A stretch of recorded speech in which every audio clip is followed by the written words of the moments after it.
Selamat datang di sesi 1 pembelajaran mendalam. Pengalaman saya saat berdiskusi dengan guru atau mahasiswa PPG, beberapa di antaranya menuliskan sejumlah tujuan pembelajaran, tetapi masih kesulitan dalam menjawab dua pertanyaan berikut. Pertama, bagaimana cara untuk mencapai kompetensi dalam tujuan tersebut? Kedua, bagaimana cara mengukur kompetensi tersebut tercapai? Rasanya kita ragu bahwa tujuan tersebut akan tercapai bila kedua pertanyaan tadi masih belum dapat dijawab dengan baik. Pada konteks pembelajaran mendalam, bila guru menyatakan bahwa pembelajarannya berkesadaran, bermakna, menyenangkan, maka tujuan pembelajarannya harus diarahkan untuk menciptakan pembelajaran tersebut. Secara spesifik, tujuan pembelajaran bermanfaat karena menentukan kompetensi yang diperoleh peserta didik setelah mengikuti kegiatan pembelajaran. Urutan dari tujuan ini memandu alur aktivitas belajar dari peserta didik, membuat cara untuk mencapai kompetensi tersebut, menentukan tingkat kognitif yang dicapai peserta didik melalui kata kerja operasional yang digunakan dalam tujuan, memandu instrumen evaluasi yang digunakan untuk mengukur ketercapaian dari kompetensi tersebut. Ada beberapa langkah yang dapat kita lakukan dalam merumuskan tujuan pembelajaran mendalam tadi. Yang pertama, pelajari capaian pembelajaran sesuai dengan kurikulum yang berlaku.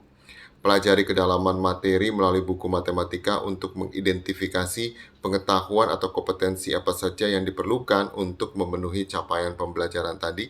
Ketiga, guru belajar cara membimbing peserta didik untuk mengonstruksi pengetahuan atau memperoleh kompetensi tersebut melalui buku teks atau artikel penelitian. Tuliskan tujuan pembelajaran sesuai urutan kompetensi tersebut. Itu penting karena sifat sistematis dari matematika.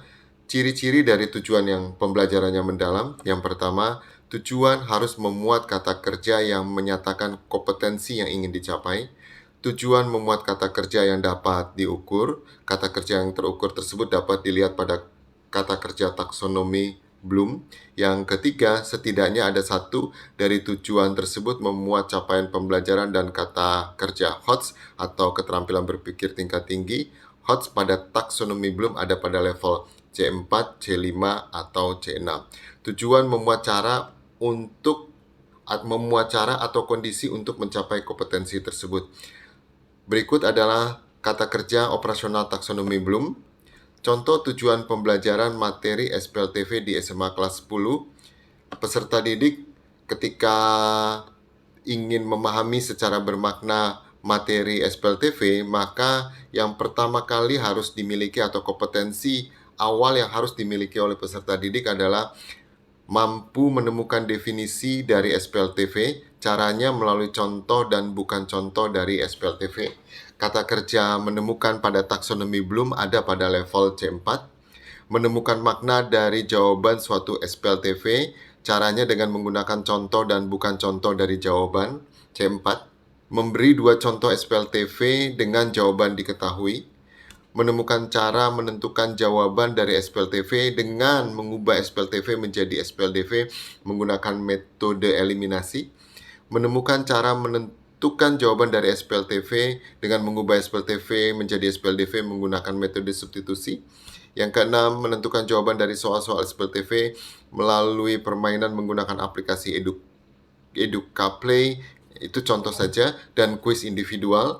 Dan ketujuh, menyelesaikan masalah tertutup dan berakhir terbuka atau open-ended problem berkaitan dengan materi SPLTV dalam konteks kehidupan sehari-hari menggunakan cara yang telah ditemukan sebelumnya.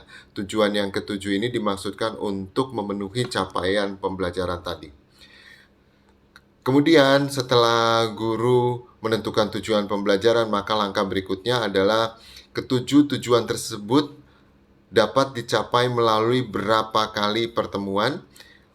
Saya mengusulkan untuk ketujuh tujuan tersebut dipenuhi dalam 8 kali pertemuan termasuk tes formatif, di mana pertemuan 1 itu mengcover tujuan yang pertama, pertemuan kedua, tujuan kedua dan ketiga, pertemuan ketiga, 4, dan seterusnya. Secara lebih rinci, apa yang telah kita diskusikan tadi itu dapat dibaca atau dipelajari dalam buku pembelajaran mendalam dalam mata pelajaran matematika. Terima kasih dan selamat belajar.